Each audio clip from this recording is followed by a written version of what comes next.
Cela fait maintenant plus de 2 heures que je suis là devant ma fenêtre. Je n'ose même plus la quitter des yeux maintenant. Je pense que j'ai vu ce que je n'aurais dû jamais voir. Mais en même temps, j'aurais sûrement passé toute ma vie à me demander ce qu'il se passait réellement. Je vais vous raconter. J'ai acheté une maison récemment. Une petite maison simple, perdue au milieu de la campagne. Un coin bien tranquille. Simplement 2 chambres, un salon, une cuisine et salle de bain. Je vis tout seul. J'ai quelquefois de la visite, donc je n'ai vraiment pas besoin de quelque chose de grand. Je disposais de 2 cours. Une petite cour avant, uniquement pour garer ma voiture, et une grande cour arrière. De jour, cette maison était des plus normales. Très silencieuse, je l'avoue, qui donnait des fois un côté très angoissant, mais intégralement normale. De nuit, par contre, il y avait une ambiance très sinistre dans la maison. Mais pas dans la maison elle-même. Elle, elle était simple. Elle restait pareille, de jour comme de nuit. Cela se passait dans la cour extérieure. Je ne saurais pas comment le dire, mais à chaque fois que je passais devant une fenêtre, quelque chose me dérangeait. Bien sûr, je ne voyais rien. C'était en pleine nuit. Mais je savais qu'il y avait quelque chose, là, dans la pénombre. Cette chose était peut-être à 3 mètres de moi. Je ne pouvais pas le savoir. Avec le reflet de moi-même qu'il y avait sur la fenêtre, je ne voyais rien du tout, et cela était impossible. J'ai passé plusieurs jours comme ça, à me dire que non, c'était rien, ce n'était que mon imagination. Mais ces sensations ne voulaient pas partir. Pire encore, chaque soir, c'était un petit peu plus fort. Et je maudissais tous les jours l'ancien propriétaire qui n'avait pas fait mettre de volet sur le mur arrière de la maison. J'ai eu quand même une idée pour m'enlever ce petit soupçon. En regardant une publicité, j'ai vu que les nouvelles technologies du moment étaient beaucoup sur ces projecteurs avec détecteurs de mouvement. Je me suis dit, pourquoi pas? S'il y a réellement quelque chose juste là devant ma fenêtre, il doit bien venir, ou même repartir, sinon je le verrai avant. J'en ai donc acheté 2, de façon à que ma cour de derrière soit le mieux éclairée que possible. Je n'ai pas pris un modèle très performant, je dois l'avouer. Il n'éclairait pas plus de 20 secondes, s'il ne détectait qu'un seul mouvement. Je les ai achetés dans la matinée et aussitôt installés. Plus qu'à attendre une nuit de plus, en espérant ne rien voir. La journée passa très lentement. Je n'arrêtais pas de me demander qu'est-ce qu'il pouvait y avoir, s'il y avait quelque chose. Et qu'est-ce que je pourrais faire? Courir? Partir? Hurler? Mais est-ce que cela valait vraiment le coup? Après tout, peut-être que ce n'était qu'un chat. Je me fais beaucoup trop de films, me dis-je à moi-même. Ça ne devait sûrement être rien. Quel idiot j'ai été. Le soir venu, j'ai mis une chaise devant ma fenêtre. Je me suis assis et j'ai attendu. J'écoutais ma pendule défiler les secondes et émettre un petit bruit à chaque fois qu'une heure passait. Je suis resté là un long moment. 23 heures, minuit, 1 heure, 2 heures. Et c'est à 3 heures que tout a commencé. Ça a été très rapide. 20 secondes, comme prévu. Je m'apprêtais à quitter ma chaise. J'étais lassé de ce spectacle qui n'avançait à rien. Et puis, qu'est-ce qu'il pouvait réellement avoir? Je m'apprêtais à partir. Et c'est là que les projecteurs se sont allumés. Et qui ont éclairé cette chose. Cette grande silhouette. Elle était là. Intégralement noire. Je ne la voyais pas, ni son visage, ni aucun trait. Mais je savais qu'il me regardait. Il était là face à moi, derrière ma fenêtre. Je ne pouvais pas le quitter des yeux. Il était si intimidant, si impressionnant, si effrayant. J'ai cru sur le coup que j'allais faire une crise cardiaque, mais la peur me paralysa sur place. Il ne bougeait pas d'un pouce. Lui aussi était là certainement depuis des heures. Mais ce soir, pour je ne sais pas quelle raison, il a voulu se montrer. Comment je le sais? S'il n'avait pas bougé, les projecteurs ne se seraient pas allumés et je serais tout simplement parti me coucher. Maintenant, il est là et sûrement très heureux de savoir qu'il va me faire vivre un vrai enfer. Les projecteurs se sont éteints au bout de 20 secondes et ils ne se sont pas rallumés de toute la nuit. Nous sommes en hiver, les nuits sont malheureusement très longues. Il est plus de 6 heures du matin, le jour va se lever dans 1 heure, mais je ne peux arrêter de regarder la fenêtre. J'ai trop peur qu'il saute dessus, qu'il la brise et qu'il m'attrape. Mais je suis tellement fatigué à rester là immobile. Je n'ose même plus cligner des yeux. J'ai tellement peur. Peur de ce qui pourrait arriver. J'ai imaginé tous les scénarios possibles et imaginables. Je pense que le mieux à faire, c'est de rester là, à attendre, en espérant, en suppliant, en priant même, pour qu'il ne fasse rien.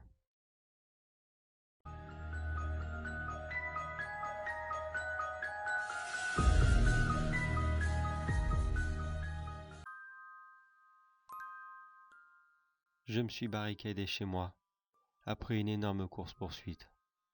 À vrai dire, je ne sais pas s'il était encore derrière. Je n'ai pas osé regarder derrière moi. Mon Dieu, qu'est-ce que j'ai pu voir comme ça? Cela s'est passé il y a à peine 1 heure. J'habite dans une grande ville, dont je ne mentionnerai pas le nom, afin d'éviter... Qu'importe. C'est une vieille grande ville qui a connu plusieurs époques. Et aujourd'hui, de notre époque moderne, il y reste encore quelques vestiges du passé. Dans chez mes parents, il y a un vieux puits. Ce puits, bien sûr, ne fonctionne plus. Il n'y a plus d'eau au fond, depuis bien avant ma naissance quand j'y réfléchis. Mais il y a un petit jeu que j'aime faire. Quand je m'ennuie, je prends une vieille pièce et je la jette dedans, en faisant un vœu bien sûr. J'ai passé toute mon enfance comme ça, moi et mes frères et sœurs, quand nous nous embêtions, ou quand nous voulions quelque chose de vraiment fort, nous jetions une pièce dedans et nous croisions les doigts pour que notre vœu se réalise. Mais depuis plusieurs jours maintenant, je n'ai pas arrêté de repenser à la quantité d'argent que nous avions jeté dedans. Combien devait-il avoir? Une centaine? Sûrement plus. Nous adorions ce jeu, et tous les membres de ma famille en vacances adoraient aussi y participer. Je ne vous cacherai pas qu'en ce moment, j'ai quelques soucis d'argent. J'ai donc cogité énormément, et je me suis dit, pourquoi pas aller les récupérer? Après tout, cela ne fera de mal à personne, vu que personne ne les utilise. J'ai donc plus tôt dans la journée bricolé un genre d'échelle, et descendu tout au fond du puits.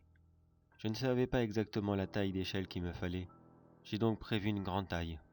Je suis descendu à au moins 20 mètres, avec comme seule lumière la torche de mon téléphone. J'ai descendu tout au fond de ce puits, qui me semblait interminable. Et je devrais dire que cela était presque le cas, car voyez-vous, il amenait presque directement à une ancienne ligne de métro. Cela était probablement la raison de pourquoi est-ce qu'il ne fonctionnait plus. Le passage vers la ligne de métro n'était pas des plus officiels. Cela était comme un trou, creusé dans la paroi du métro, et qui, par le plus grand des hasards, tombait justement sur notre puits. Je ne crois pas spécialement au hasard. Je pense plutôt que c'était l'eau présente dans le puits, qui a dû provoquer une érosion rapide, et a fait s'effondrer le mur. J'ai continué à avancer comme ça un petit peu dans le métro, en cherchant bien sûr où étaient arrivées les pièces.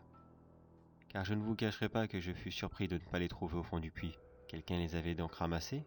J'en suis plutôt arrivé à la conclusion que quand l'eau était sortie du puits, elle a dû emporter les pièces avec elle. J'ai donc avancé dans la direction qui s'engouffrait le plus profondément dans le sol. Car si l'eau devait aller quelque part, ça devait sûrement être en descendant. J'ai avancé comme ça sur au moins 200 mètres, dans le noir et le plus grand des silences. Je vous avouerai qu'à plusieurs moments j'ai pensé à faire demi-tour. Mais bon, de quoi aurais-je pu avoir peur? Cette ligne de métro était certainement fermée depuis très longtemps, vu son état très vétuste, et à la pourriture qui commençait à s'installer partout. À force de marcher, je suis arrivé au niveau d'un autre trou dans le mur, comme celui de mon puits, mais celui-là l'était plus gros. Cette station de métro n'était pas très bien entretenue. Il était peu probable que l'eau était entrée dans ce trou, mais j'y suis quand même entré par curiosité. Peut-être qu'il y avait un autre puits, allez savoir. Et puis, cela ne coûtait rien de regarder. J'y suis entré et ai avancé comme ça, soit une bonne trentaine de mètres. Et finalement ma patience a fini par payer. J'éclairai le sol de la grotte, y ai découvert toutes les pièces qui étaient là, empilées, parfaitement bien rangées. Les miennes et bien plus encore. Une vraie fortune devait être là, un trésor digne des plus grands pirates. J'étais tellement heureux de trouver ça, mais en même temps tellement surpris. Je n'arrêtais pas de me demander, mais comment ça a atterri ici? Il a bien fallu quelqu'un pour les déposer comme ça. C'est impossible sinon. Et c'est là que j'ai commencé à entendre une respiration rauque derrière moi. Je me suis retourné et je l'ai vu. Une grande forme, squelettique, comme un arbre cassé, qui avançait lentement dans ma direction. Il n'avait ni peau ni chair. Son nez était totalement absent de son visage. Et ses dents étaient tous cassées, certainement après plusieurs longues années d'utilisation. La créature me pointa du doigt et continua à avancer. Je ne sais pas ce qu'il avait en tête. Peut-être qu'il avait peur que je lui vole son trésor, ou peut-être avait-il seulement très faim. J'étais totalement paralysé par la peur, mais mon instinct réussit à me faire quelques pas en arrière, afin de ne pas me faire attraper, et je trébucha sur le tas de pièces, et le fis tomber avec moi. La créature poussa un énorme cri de colère, et elle se jeta sur toutes les pièces qui commençaient à tomber et à se disperser un petit peu partout dans la grotte. Visiblement, son trésor l'intéressait bien plus que moi. Je profita de l'occasion pour courir hors de la grotte. Quand j'en suis sorti, j'entendis une nouvelle fois ce cri de colère. La créature n'était visiblement pas contente que je parte, mais il était hors de question pour moi de rester pour l'heure du déjeuner. J'ai continué en ligne droite, en courant le plus vite que je pouvais. Je ne me suis même pas retourné pour voir s'il me suivait. Je suis retourné au niveau de mon puits et ai grimpé l'échelle à toute vitesse. Une fois arrivé en haut du puits, j'ai remonté mon échelle improvisée à toute vitesse, afin qu'il ne puisse pas l'utiliser. Mais j'avais tellement peur de la remonter qu'il soit accroché au bout. Mais par chance, il n'y était pas. Cette créature ne devait pas courir assez vite, ou peut-être qu'il ne m'avait pas suivi. Je suis retourné chez moi et me suis barricadé dans ma chambre. Cela fait maintenant 1 heure que tout est arrivé. Je n'ose même pas sortir dehors. Je n'ose même pas regarder par la fenêtre. Maintenant il fait nuit. Est-ce qu'il est là? Est-ce qu'il m'attend? Allez, je dois regarder. Mais qu'est-ce que...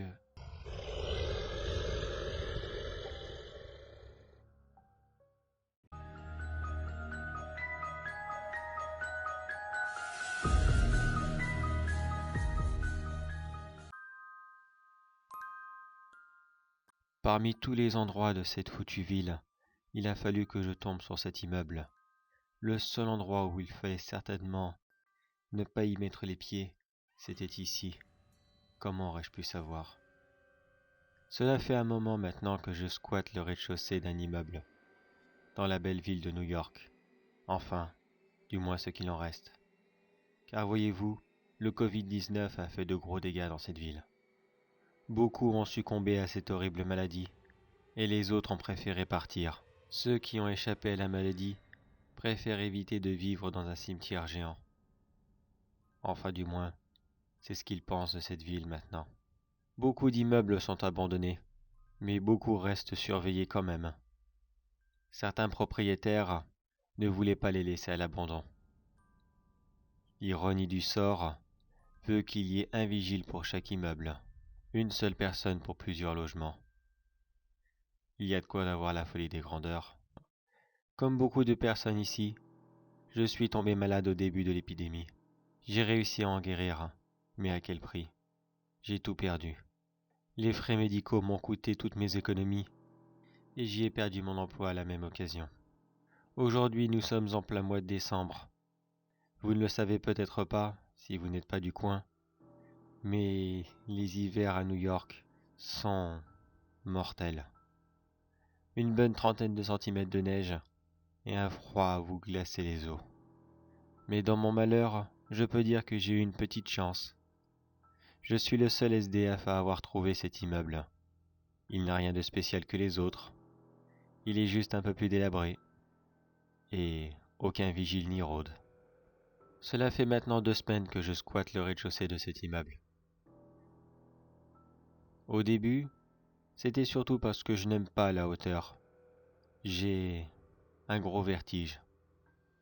Et je ne voulais pas me réveiller devant une fenêtre et me dire que je pouvais tomber à tout moment. Mais le réel danger de cet immeuble vient le soir, après 2 heures du matin. La première fois que je l'ai entendu, j'ai été très surpris dans un premier temps d'entendre quelqu'un d'autre. Je me suis dit, oh, c'est sûrement un autre SDF. Complètement épuisé d'une grosse journée que j'avais eue, je n'ai pas trop cherché à savoir qui c'était. J'ai simplement fait semblant de ne pas être là. Mais tous les soirs sans exception, quelqu'un montait dans l'escalier et s'arrêtait à je ne sais pas quel étage. Je n'ai jamais eu la curiosité de le suivre. Cela ne fait qu'une semaine que j'ai eu le courage de regarder à travers le judas de la porte et de découvrir quelqu'un que je ne pourrais malheureusement pas décrire, si ce n'est que sa grande taille et le gros sac qu'il traîne toujours derrière lui. La première fois que je l'ai vu, je me suis juste dit que c'était quelqu'un qui faisait des réserves. De quoi je ne sais pas, mais le lendemain, le sac était malheureusement percé et un bras en dépassé. Cet homme, avec sa grande capuche et son visage inreconnaissable, trimballait un corps. Maintenant, je fais très attention de ne faire aucun bruit. Je ne veux vraiment, mais vraiment pas attirer l'attention. J'ai remarqué que cet homme sortait de l'immeuble tous les jours à 6 heures du matin, probablement pour y trouver une nouvelle victime. De mon côté, je quitte ma petite cachette à 10 heures. Je n'ai malheureusement pas le choix. Je fais les quelques centres de distribution de nourriture ici et là dans la ville. Mais je n'ai malheureusement pas le choix. Tous les centres d'hébergement sont complets. Je n'ai donc que 2 solutions qui s'offrent à moi. Rester ici et faire très attention tous les soirs, ou alors aller dehors et prendre le risque de ne jamais me réveiller dans cette neige épaisse et profonde. Cela fait donc maintenant 3-4 jours, je ne sais même plus, que je vis avec cette angoisse nocturne. Pourquoi est-ce que j'écris tout ça maintenant, sur le misérable petit livre que j'ai réussi à trouver dans une poubelle? Eh bien, figurez-vous qu'il y a quelques heures, quand cet homme est monté à l'étage pour y pratiquer son activité macabre, il a marqué une petite pause en arrivant devant ma porte. Il ne l'a pas regardé, il a juste attendu. Puis il a recommencé à monter. Je ne sais pas ce que ça veut dire, ou ce que je dois en penser. Il n'a jamais marqué de pause où que ce soit dans l'immeuble. Il a toujours monté d'une traite. Peut-être que ça y est, il a compris que j'étais là. Et peut-être que demain ça sera moi qu'il traînera sur ses épaules.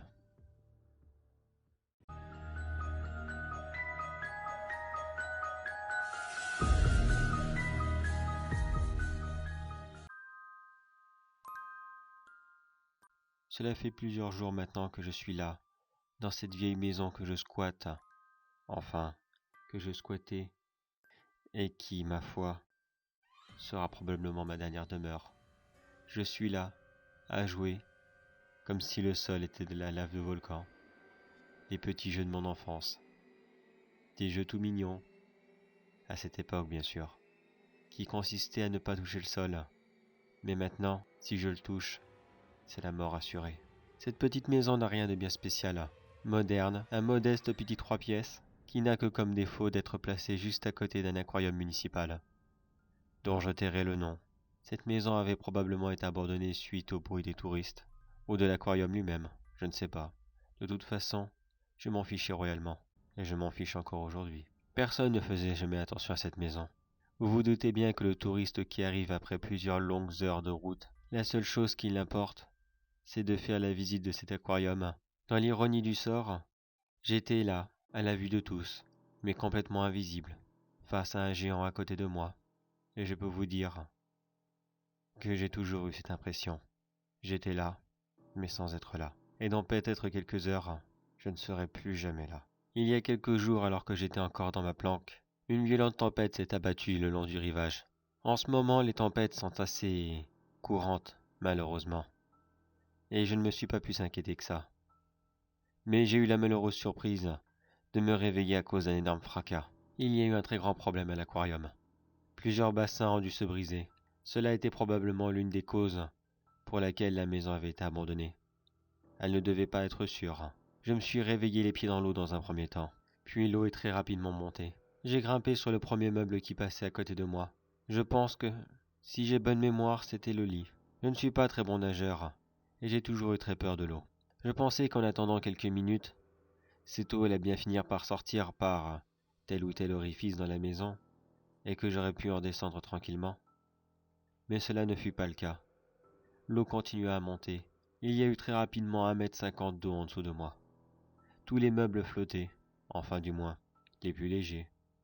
Tables, chaises, mon lit et autres objets par-ci par-là. J'ai d'abord passé plusieurs heures à me demander quel bassin avait été brisé comme celui-là, afin de pouvoir générer autant d'eau. J'ai malheureusement eu la réponse de la pire façon qu'il pouvait y avoir. Une très grande masse, foncée, avait passé juste en dessous le lit, le bousculant au passage. Je ne suis pas un spécialiste des poissons, mais je peux vous garantir que celui-là, il n'a vraiment pas envie de me serrer la main. J'ai donc supposé que c'était un requin. Dans un premier temps, il ne fut rien.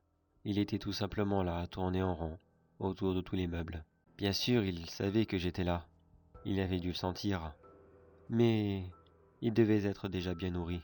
Il était surtout en observation, me jugeant probablement pour savoir si j'étais comestible ou si j'étais encore l'un de ces touristes qui n'avaient jamais été à sa portée. Le seul moyen pour moi de pouvoir me dégager serait éventuellement de plonger et de pouvoir briser une vitre, ouvrir la porte ou n'importe quoi d'autre qui pourrait faire sortir toute cette eau. Enfin, si la rue non plus n'est pas inondée. Cette maison est placée en bord de mer. Si ça se trouve, tout le quartier est inondé comme ça. Peut-être qu'une énorme vague a monté le niveau de l'eau, ou je ne sais quoi. Ça expliquerait pourquoi l'eau ne descend pas. Mais si c'est le cas, j'en aurai probablement pour des jours et des jours. Et croyez-moi, je n'ai vraiment pas assez de provisions pour cela. Une petite lueur d'espoir a eu lieu. Quand j'ai cru entendre quelqu'un, il me semblait que c'était des secouristes. Ils étaient là à passer avec leur bateau, en appelant s'il y avait des gens. J'avais commencé à appeler à l'aide, mais à l'instant que j'haussa la voix, le requin commença à taper sur le meuble où j'étais perché, afin de me faire comprendre qu'il n'appréciait pas trop ma compagnie. J'ai entendu le bateau partir, et l'un des hommes dit à voix haute: cette maison était abandonnée et qu'il n'y avait personne dedans. Je suis donc là, seul, avec mon ami Aikaï, qui n'a vraiment pas envie de me laisser partir. Qu'est-ce que je vais pouvoir faire? Nager et partir de la maison? Ou rester ici, à attendre désespérément quelque chose qui n'arrivera peut-être jamais? La seule chose qui est sûre, c'est que dans les deux cas, mon nouvel ami, lui, aura un très beau festin pour sa nouvelle vie en liberté.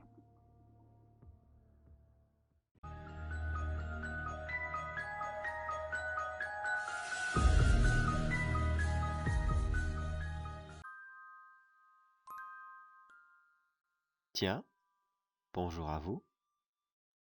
Je ne vous avais pas remarqué, dis donc. Vous êtes nouveau dans le coin? Je m'appelle Étienne, et bienvenue à vous dans la taverne des morts. Le nom peut vous paraître un petit peu morbide quand on ne le connaît pas, et je m'en excuse. Je ne suis pas un très bon hôte. Laissez-moi vous raconter cet endroit qui, pour beaucoup d'entre nous, sera notre dernière demeure.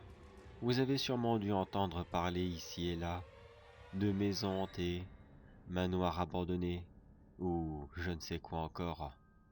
Toutes ces choses sont vraies. Les fantômes, esprits, comme vous voulez les appeler, sont partout. Ils restent là où ils ont le mieux vécu, où ils ont eu un événement très fort. Mais des fois, comme pour moi, nous n'avons pas de lieu bien spécifique. Aucune attache, aucune famille, rien qui nous retient. Et ce genre de lieu est l'endroit parfait pour nous. Mais vous vous demandez sûrement comment moi-même je suis mort. Cela s'est passé il y a tellement longtemps. Vous devez le deviner par rapport à mon physique. Je ne suis pas quelqu'un de bien vieux. Enfin du moins, Je n'étais pas bien vieux à ma mort. J'étais comme beaucoup de jeunes dans les années 80. J'aimais faire la fête et je sortais très régulièrement avec mes amis.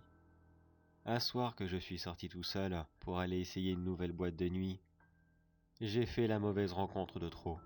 Cela n'avait commencé que par une petite dispute au bar, et si finalement terminé par une petite bagarre de rue. Du moins, une grosse bagarre. Je ne sais vraiment plus comment s'appelait l'autre. Tout ce que je sais, c'est qu'il était beaucoup mieux armé que moi. Je n'ai même pas vu le couteau arriver. Je m'en suis pris 10 coups dans le ventre. Il m'a laissé comme ça, mort, par terre. Il ne s'est même pas donné la peine d'appeler une ambulance ni quoi que ce soit d'autre. Il est juste parti en riant. Le plus horrible dans cette histoire, c'est que j'étais déjà mort au 7e coup. J'ai vu les 3 derniers hors de moi-même. Mon corps tombait sur le sol, alors que j'étais debout, à le regarder. Puis j'ai regardé cette pourriture partir lentement en rigolant.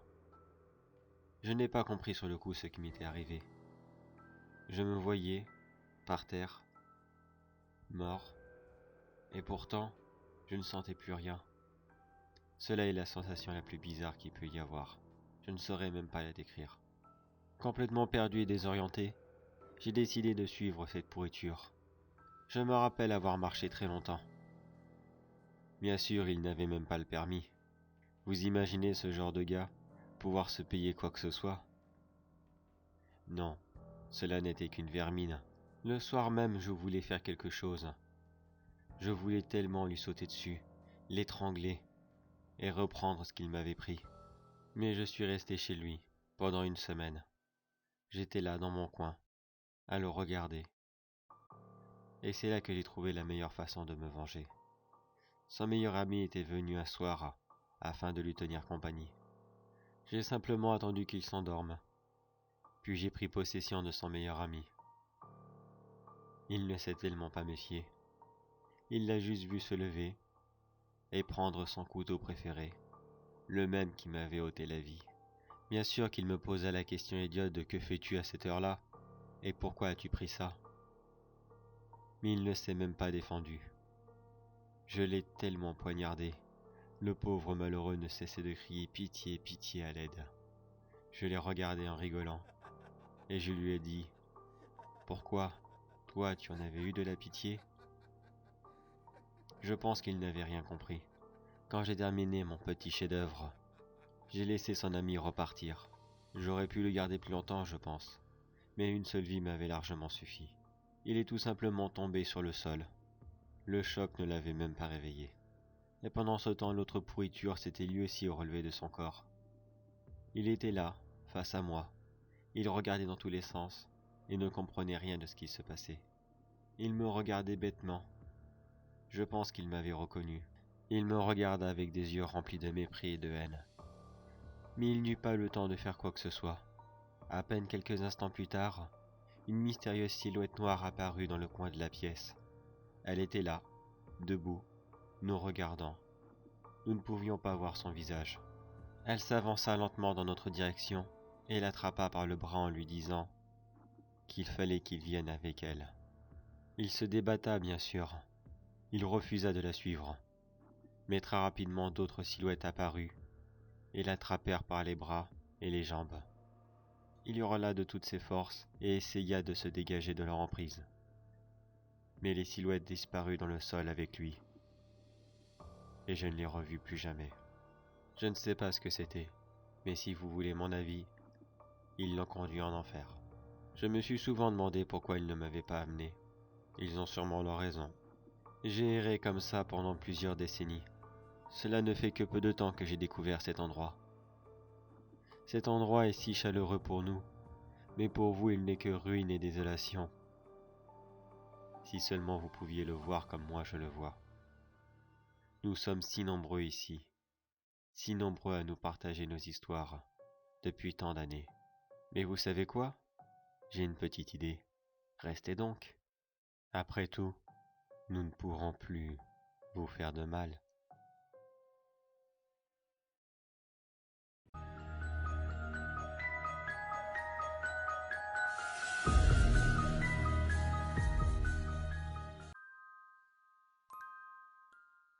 Je viens d'échapper de peu à la mort. Je suis actuellement dans ma voiture, sur le parking d'un grand cinéma. La chose la plus incroyable, et dont je n'expliquerai jamais, vient juste de m'arriver. Cela s'est passé il y a à peine une petite demi-heure. Je suis entré dans le cinéma afin de voir un film d'horreur que j'attendais. Mais comme je n'aime pas trop être dérangé par les chuchotements, bruits de téléphone ou autres petits commentaires débiles de la part des voisins, je préfère prendre les dernières séances. J'évite bien sûr tous les spoilers et je prends une heure assez tardive. Si j'ai de la chance, des fois il n'y a personne. Ce soir fut le cas. J'entrai donc dans cette grande salle vide, avec comme joie de pouvoir profiter de mon film sans être dérangé. Du moins c'est ce que j'ai cru. Le film venait à peine de commencer quand j'entendis un miaulement juste à côté de moi.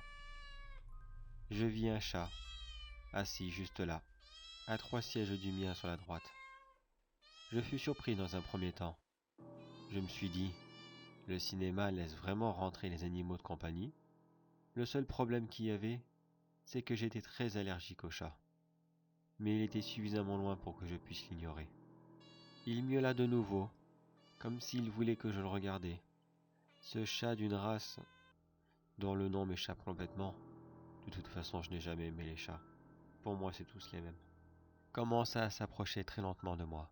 Sur le coup, j'ai cru qu'il voulait juste une caresse. Mais il était hors de question que je lui donne. Cette sale bête n'allait quand même pas me déranger ma séance du soir. J'avais tellement attendu pour la voir. Je me suis tout simplement décalé de quelques sièges, afin de l'esquiver. L'animal continua à avancer. J'étais presque sorti de la rangée, quand j'entendis un autre miaulement, cette fois-ci sur ma gauche. Un autre chat était là, lui aussi, en train d'avancer dans ma direction. Les deux chats étaient très proches de moi. Je commençais déjà à sentir des petits picotements dans mon nez. Je suis sorti par la gauche et ai bousculé le chat au passage. Celui-ci n'avait vraiment pas apprécié et avait commencé à faire ce petit cri aigu que je n'ai jamais supporté de leur part. Je descendis l'escalier de la salle afin de m'avancer de quelques rangs, quand je trébucha dans quelque chose.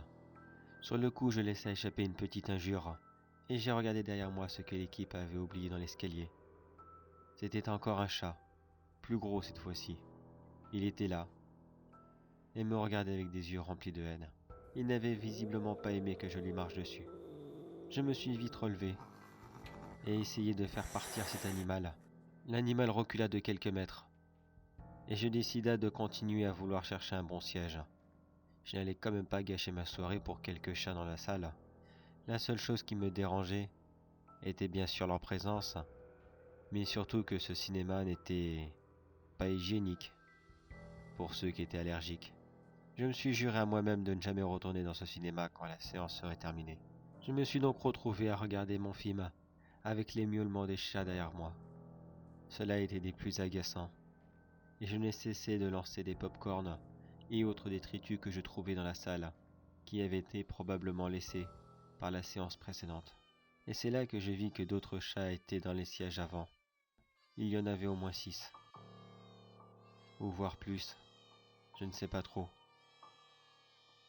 Dans ces salles, dans le noir, il était difficile de les compter. Je n'entendais que tous les miaulements à répétition. Très rapidement, les miaulements se sont rapprochés. Ils sont devenus de plus en plus agaçants, de plus en plus durs à supporter. Je me suis donc levé de mon siège, en me décidant que cette fois-ci c'était trop. Si le cinéma ne respectait pas certaines normes d'hygiène, alors tant pis, il ne me reverrait plus. Ça serait dommage pour mon film. Je n'ai même pas eu le temps de sortir de la rangée, qu'un des chats me sauta dessus.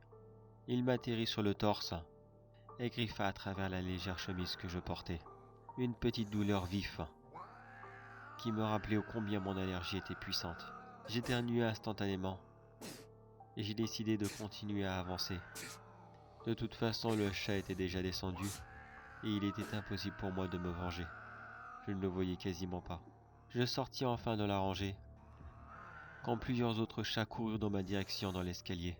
Sur le coup, j'accéléra le pas, non pas par peur, mais parce que je n'avais pas pris mon médicament anti-allergie. Je pensais ne pas en avoir besoin ce soir. J'étais presque arrivé au niveau de la porte, quand un autre chat beaucoup plus gros me sauta sur la figure. Sous le poids de l'animal, je trébuchai en arrière, et je réussis à l'enlever après un long effort. L'animal me griffa en même temps sur le côté de la figure, et il déclencha mon allergie à un très haut niveau. Ma gorge commença à me faire très mal, et je n'arrêtais pas de tousser et d'éternuer. Tous les chats étaient à présent sur moi. Ils ne cessaient de me griffer et de me mordre. Ces sales bêtes. J'avais de plus en plus de mal à respirer. Je n'arrêtais pas de les repousser, mais impossible de savoir où ils étaient exactement. Non plus par la pénombre, mais mon visage commençait à gonfler de partout. J'avais désormais du mal à voir. Sur le coup, j'ai cru que ma dernière heure était arrivée. Je ne me battais plus contre les chats, mais contre moi-même, afin d'essayer de pouvoir respirer encore quelques dernières bouffées d'air frais, avant de suffoquer par terre, sous plusieurs masses de petites boules poilues, qui finalement auront eu ma peau. Mais à la dernière seconde avant ma fin, j'entendis la porte s'ouvrir. C'était l'un des vigiles de cinéma. Il était venu voir ce que je faisais. J'ouvris les yeux, et plus aucun chat n'était là. Je le voyais lui, m'éclairant avec sa lampe torche, me demandant qu'est-ce que je foutais comme ça allongé par terre. Je lui expliquai rapidement la situation, que plusieurs chats m'avaient sauté dessus, et que mon allergie avait bien failli me tuer. Il me certifia qu'aucun chat n'était dans la salle, et que justement, il m'avait vu tout seul, depuis sa salle de projection, à faire l'idiot. Il me fit comprendre que même si j'étais tout seul dans la salle, ce genre de comportement n'était pas toléré dans le cinéma. De toute façon, je n'avais pas attendu qu'il finisse sa phrase. Je quittai ce bâtiment à toute vitesse, ne regardant même pas derrière moi. J'avais l'impression de les entendre encore dans mes oreilles. Mais cela n'était qu'une impression, bien sûr. Le peu de gens encore présents à cette heure-là me regardaient tous d'un air béat. Ils avaient sûrement l'impression que je fuyais la mort elle-même. D'un sens, ils n'avaient pas tort. Je suis remonté dans ma voiture, et je suis resté là un long moment à méditer sur ce qu'il m'était arrivé. Est-ce que cela était vrai? Ou au contraire avais-je tout imaginé? Je ne sais pas. Mais maintenant... Mais attendez, c'est moi ou il y a quelque chose sur ma banquette arrière? Mais qu'est-ce qu'il fout là, lui?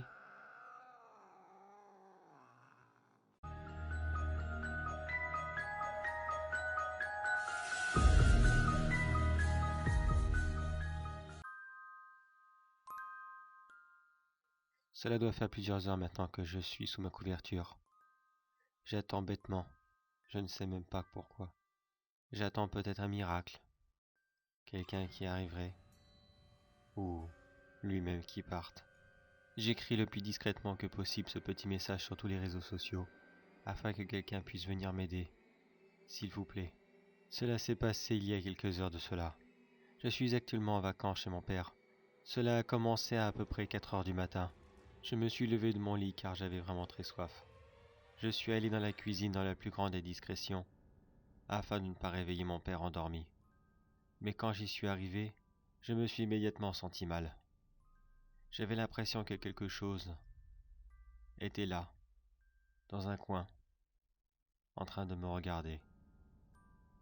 Bien sûr, j'ai d'abord cru que ce n'était qu'un mauvais pressentiment. J'ai donc balayé la pièce du regard.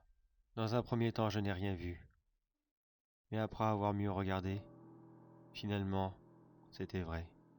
Il était là, une grande forme noire, qui était blottie dans un coin de la pièce, qui ne bougeait absolument pas.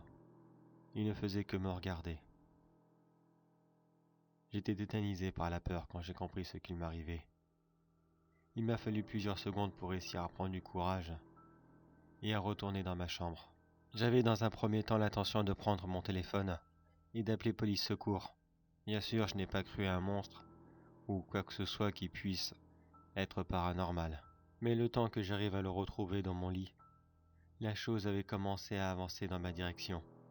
Comme un idiot, j'avais complètement oublié de fermer ma porte derrière moi. Et je me suis caché sous ma couverture. Cela n'est vraiment pas courageux de ma part. Je jetterai la faute sur un vieux réflexe défensif. Ma chambre est au bout d'un grand couloir et donne pile face à celle de mon père. La chose a avancé jusqu'au devant de nos portes. Elle a rapidement balayé ma chambre du regard, puis est finalement entrée dans la chambre de mon père, tout en continuant à chercher le téléphone dans mon lit, Dans la plus grande des discrétions que possible, j'ai entendu mon père se réveiller dans la douleur. Ses hurlements, ses cris, il ne comprenait pas ce qui lui arrivait. Et je crois qu'il ne le comprendra jamais. Il a fallu plusieurs minutes pour qu'il meure, de la mort la plus longue et la plus atroce qu'il n'aura jamais pu imaginer. Et moi je me suis retrouvé là impuissant, à être témoin de cette scène.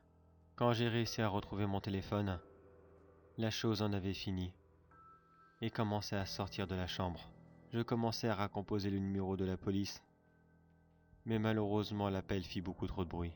Je pense que la chose avait l'intention de repartir, mais a finalement décidé de rester. J'ai donc raccroché le téléphone et j'ai fait semblant de ne pas être là. Cela fait maintenant 2 heures. Il fait presque jour dehors, mais je sais qu'il est encore là, dans l'encadrement de la porte. Il attend que je bouge. Quelques-uns de mes amis vont bientôt se lever, et j'espère qu'ils tomberont sur ce message. S'il vous plaît les gars, je vous en supplie, venez m'aider. Ce n'est pas une blague. Si vous ne venez pas, ça en sera fini de moi.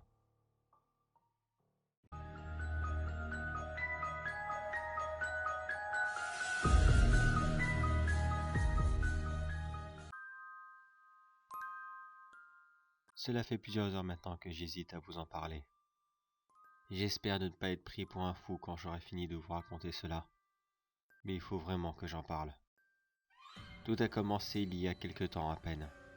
Je jouais au nouveau jeu Minecraft qui était sorti il y a peu.